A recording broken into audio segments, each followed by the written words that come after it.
কিশোরগঞ্জের ন্যায় ইনসাফ ও ইসলামী মূল্যবোধ প্রতিষ্ঠার দাবিতে বাংলাদেশ ইসলামী সমাজ কিশোরগঞ্জ জেলা শাখা পথসভা ও লিফলেট বিতরণ কর্মসূচি পালন করেছে। শহরের বড় বাজার, জাহাঙ্গীর মোড়, পুরান থানা, রথখোলা, গৌরাঙ্গ বাজার সহ বিভিন্ন এলাকায় তারা প্রচার চালায়। এ সময় কিশোরগঞ্জ জেলা শাখার দায়িত্বশীল মোহাম্মদ রফিকুল ইসলাম রফিক এবং সারোয়ার জাহান ভুইয়া বক্তব্যে কোরআনের আইনের গুরুত্ব তুলে ধরেন। তারা বলেন, সমাজে ন্যায় বিচার ও মানবিক মূল্যবোধ প্রতিষ্ঠার ধর্মীয় শিক্ষার প্রসার জরুরি। কর্মসূচিতে স্থানীয় নেতাকর্মী এবং সমর্থকরা উপস্থিত ছিলেন।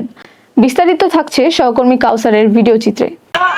যদি আপনারা ইমানদার হতে চান, আপনাদের নামাজ রোজা হজ যাকাত আল্লাহর কাছে গ্রহণ করাইতে চান, তাহলে শিরকি মতবাদ, কুফরি মতবাদ, এই গণতন্ত্র ত্যাগ করুন। এই গণতন্ত্রের ব্যবস্থা ত্যাগ করুন।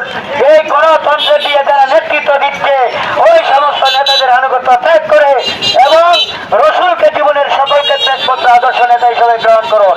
এখন রসুল আসবে না, এই কাজ শুরু করেছে ইসলামী সমাজ। ইসলামী সমাজের আমির হযরত সৈয়দ হুমায়ুন কবির আপনাদেরকে দরদ ভরা মন নিয়ে মাথা কর্মযোশী ঘোষণা সতর্ক করছেন। কোরআন দিয়ে সত্য মিথ্যা পার্থক্য করার জন্য আপনাদেরকে আমরা আহ্বান করছি।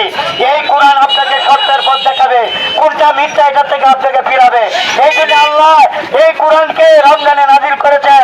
তিনি বলে দিয়েছেন, হে মানুষ, তোমরা সত্য মিথ্যা পার্থক্য করো আমার এই নাজিলকৃত কোরআন দিয়ে, বাপ দাদার নীতি দিয়ে নয়।